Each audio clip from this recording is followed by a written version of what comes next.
We are all quite familiar with the image of the painting in the Sistine Chapel of the creation of Adam.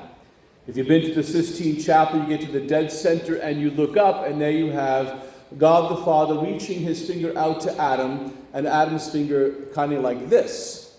But if you look at the picture, you'll notice that Adam's finger is limp, like this. And it's been explained to me that the reason why Adam's finger is limp is because Adam lost friendship with God. He broke that relationship with God, which is why God is still reaching out to Adam, Adam can't reach back up to God. And today we celebrate this first Saturday. We think about the Blessed Virgin Mary and how by the allowance of God to become man in her, you could say she lifted man's finger back to God.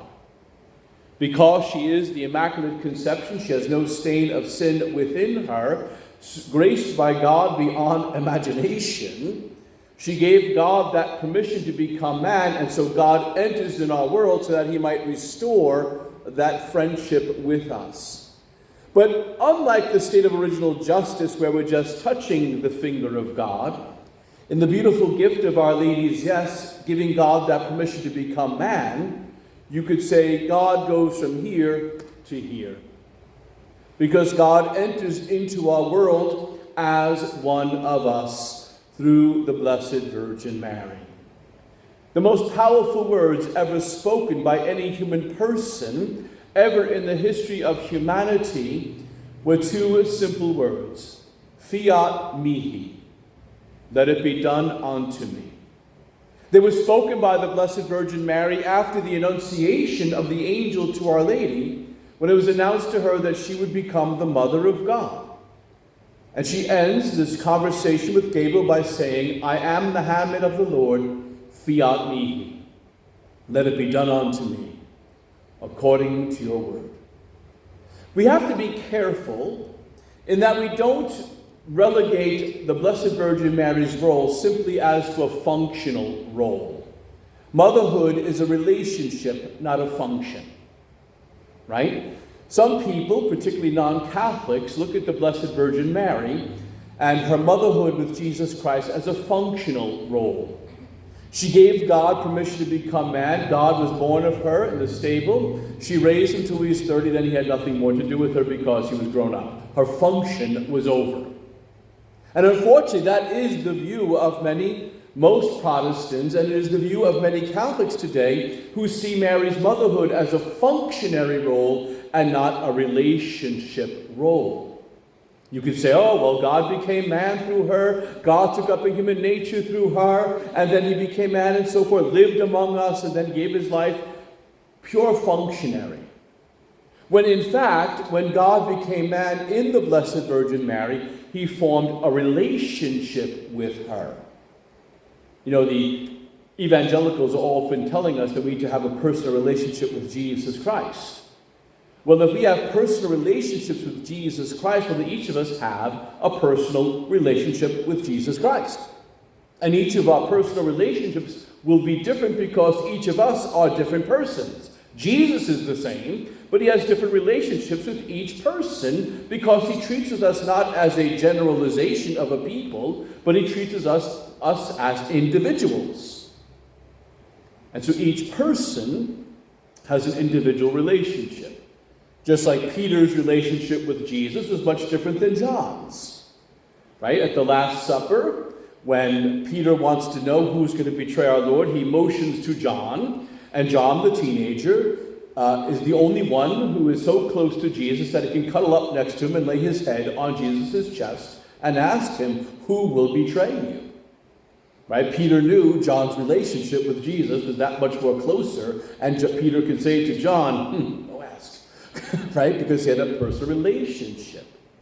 And so we look at the Blessed Virgin Mary, she had a personal relationship with our Lord Jesus Christ. And her relationship to the second person of the Most Blessed Trinity is the relationship of mother to son. God didn't just use her and kick her to the curb. I don't know how many times I've heard my Protestant friends say that God just used her. And I stopped them. I said, "Excuse me, how dare you speak about God like that? What kind of God do you believe in? Do you believe that our God would just use somebody? Just use her, then kick her to the curb? Is that the kind of God you believe in?" I thought God was a God of love. If God is a God of love, he doesn't use anybody. I mean, we use that phrase, right? God used me, but it's not so much as we mean God's using me like a puppet, or he's using me like a user just uses somebody for something they want. It's more like a parent with a child, right? The mother wants to bake cookies, but she's teaching her daughter how to make the cookies. She can make the cookies a lot faster, a lot better, but she takes joy in her daughter making the cookies, learning how to do it. And so when we do things, God works in us and through us and with us because he takes joy in his children doing what he could do so easily without us. Because he's in relationship to us. He's not using us like puppets or using us like a usurer. He's participating with us in this, or we're participating with him, really. And he likes to see that we get a little bit of joy out of doing what he likes to do. And so God did not use the Blessed Virgin Mary. He's not a user. He's not going to just use her to become man, then kick her to the curb, say, "Thanks a lot, you're all done now, I'll catch up with you later." That's not the kind of God we believe in. When God becomes man through the Blessed Virgin Mary, she truly and really becomes his mother, and they form a relationship of mother to son. Far beyond our own understanding of mother and child relationships, because their love truly was incredible and intense. And so even our human relationships of mother and son are just pale in relationship to theirs. I thought this was beautifully pointed out in the movie The Passion of the Christ, where the movie begins by Jesus is being arrested and being brought into the temple. And he sees a man doing some carpentry work, and they do this flashback of Jesus building a table, and kind of a fun little exchange with the Blessed Mother. And then later, after the trial, the Blessed Mother comes into the temple, and she searches, and she lies on the ground, and the camera takes us through 2 feet of stone where Jesus is being held captive, and he senses the presence of his mother. He glances up, and he's consoled by her presence. It was Mel Gibson's way of trying to draw out that a human relationship is very human, but their relationship was so intense it can go through 2 feet of stone, and he can feel his mother's presence, and she could feel his in this divine relationship that they had. The Council of Ephesus declared that Jesus truly and really became man, and that we could call Mary Mother of God, not in a functional way, but truly in a relationship. It's a relationship where he himself binds himself to the 4th commandment. You know, when our Lord Jesus Christ, before his incarnation on the mountain, when with his finger he was writing the 10 commandments on stone for Moses, when he was writing the 4th commandment, you can believe it that he had his mother in mind. That the day would come when he himself would become man, and he himself would have a mother to whom he would be obedient and would reverence. To say that God became man through the Blessed Virgin Mary and kicked her to the curb is to say that God does not obey his own commandments. That God doesn't reverence his mother. That God is not obedient to his mother. That he just used her is to say that God does not obey his own commandment that he wrote. Isn't that interesting when you flip it on its head and you see it from that perspective? When he was writing that 4th commandment, he was thinking of those years that he would spend with the Blessed Virgin Mary in obedience to her. We could even say that Our Lady had such authority over him that he could only do things with her permission. Which is why I believe the wedding feast of Cana was so important for our Lord Jesus Christ. Because here he was, he's 30 years old now. St. Joseph has passed away. It's time for him to begin his public ministry, but he's not going to do so without the permission of his mother. So they're out of wine. Our Lady notices they're out of wine. She doesn't want this poor couple to be embarrassed. We could say that the couple was a reflection of humanity that was out of wine, out of grace. And the Blessed Virgin Mary goes to our Lord Jesus Christ and says they have no more wine. And the translation that we have in most of our Bibles is not very good. It's something to the effect of, woman, how does this relate to you and I? My hour has not yet come. Now, my Protestant friends will always say, "Ooh, look, he called her woman. Ooh, see, disrespect." Is it? When he speaks of the word woman, when he calls his mother woman, he's reflecting back to the book of Genesis. The woman with child who would crush the head of Lucifer. He's calling her back, proclaiming that she is the woman of Genesis who crushes the head of Lucifer. He's not disrespecting her. He's proclaiming who she is. The woman of Genesis 3:15. And when he says, how does this concern you and I? It was not like he was trying to blow her off. He's giving her the opportunity to give him the permission to do and begin his public ministry. When he says, my hour has not yet come, her response is, oh yes, it has. Now it's important to note that Our Lady was aware of the fact that once our Lord began his public ministry, she would be sending him not just out to proclaim the kingdom of heaven, not just out to reveal himself to the world, but ultimately she was sending him to Calvary. It would take 3 years from the moment when he leaves that wedding feast of Cana until he is crucified on the hill of Calvary, but she was aware of the fact that if she said yes, it would initiate the hour. In St. John's Gospel, every time the hour is mentioned, the hour refers to his passion. So basically he was saying, well, Mother, if I work this miracle, my hour begins, the passion begins. You are sending me to my death. Now Our Lady again has a choice, doesn't she? She has the authority of the fourth commandment. She could have said, don't worry about it, it's okay. We'll wait. But you see, the Blessed Virgin Mary had the perfection of love of God, and the perfection of love for us. So she wanted there to be the eternal sacrifice that would bring to perfection the offering of the sacrifice to the Father, in justice to the Father's sended justice. But she also had love of us, and she desired our redemption. She desired that we should be redeemed. And so, most painfully, with great suffering in her heart, knowing that everything it entailed, she said to the waiters, do whatever he tells you. That gave her, Jesus, the permission to begin his public ministry. Because of the twofold love in her heart of God and for us, she sends the waiters to go fetch the water that will become wine, ultimately giving the order for wine to become the blood of Christ, ultimately ordering the blood and water to flow from his sacred side. She gave the orders. Do whatever he tells you. So we could say, as Jesus said in John 3:15, God so loved the world that he gave his only begotten Son. We could say with John, the Blessed Virgin Mary so loved the world that she gave her only begotten Son. We could say that about her as well, that she too gave us her Son, and in turn she became our mother by the gifting of Christ's death, resurrection, and our redemption. See, the word of mother is not simply a functionary title, it's a relationship. And God is constantly in relationship with his mother.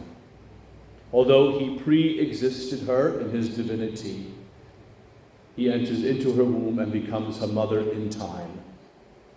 She becomes his mother in time as she gives birth to God made man. She loves us so dearly. She cares so much for us, that her yes to God for the incarnation was for love of God, but also for love of us. Her yes at the wedding feast of Cana was a yes because of her love for God, but also because of her love for us.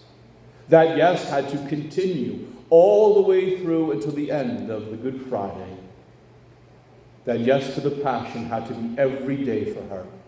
It wasn't a one-time yes. It was a continuous yes. Because at any moment in those 3 years, she could have told him, stop, and the fourth commandment would have been obeyed. However, in her love for us, she had to stand there when they called him Beelzebul, the prince of demons, and he was possessed by the prince of demons.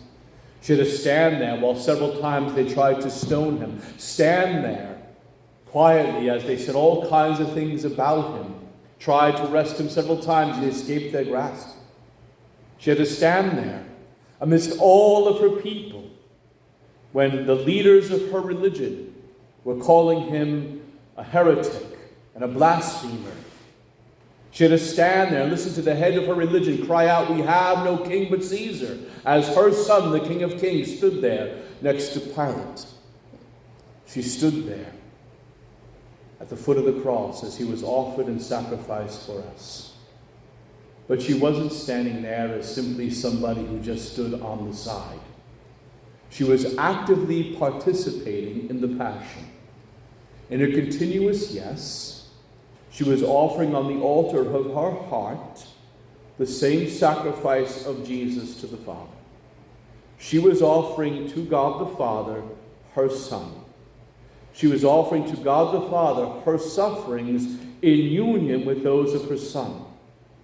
As Christ was hanging on the cross in agony, by being scourged or beaten or so forth, whatever sufferings he went through, she was offering that same sacrifice to the Father on the altar of her heart, in union with his offering, which is why she's the model of every Christian, but more importantly, why she has the title of Co-redemptrix. She assisted in our salvation, our redemption, not equal to Christ, but under Christ. Just as the co-pilot assists the pilot, so Our Lady assisted our Lord in our redemption. Not because it was necessary, but because God designed it so. God designed that Our Lady should participate in our redemption. Just as Eve participated in the fall of humanity, but principally Adam's fault, so the Lord, in granting us a remedy, we are primarily redeemed by Christ, but not without the assistance of the co-redeemer, the Blessed Virgin Mary. How beautiful. What a loving mother we have, that she would have willingly, that she so lovingly entered into the Passion, not just with permission and not just idly on the side, but as mother. Not as a functionary, as one just functioning for love of us by offering her sufferings, but as a true mother for us and to us, offering the sufferings for us so that we might have redemption, and from that cross becoming our mother as she bore the pangs of childbirth on Calvary. Yes, but the Blessed Virgin Mary did not have the pangs of birth at Bethlehem because she did not have original sin, but she bore the pangs of birth for us on the hill of Calvary when we were being born on that hill, or reborn, we should say. Our Lady bore and became mother to us all. Not as a functionary is she a mother who's just there to help us out and get us what we need when we ask, but to be a true mother to us, as a real mother to each of us, who loves us with the fullness of the love of a heart of a mother. Not a functionary, a relationship. You and I are now, and since our baptism, have been in relationship with her, whether we've known it or not. She has always been in relationship with us. Whether we respond or not, that's up to us. But her love for us never ceases because she has become our mother. Today, as we think about this beautiful gift of the Blessed Virgin Mary, this woman who so beautifully became the mother of us all, on this last day of the year, as tonight begins Advent, the new year begins this evening, we ask the Blessed Virgin Mary's help to push forward into the new year. That as we grow through this year, we become deeper and deeper in love with her and through her to our Lord Jesus Christ. We should never fear going to the Blessed Virgin Mary. If she was worthy enough for God the Father to entrust his Son to her, then we should have no fear in trusting ourselves to her. As we begin this new year, let us entrust ourselves to the Blessed Virgin Mary, who is to us, as she is to the Son of God, the second person of the Blessed Trinity, our Mother. May God bless you, and Mary keep you.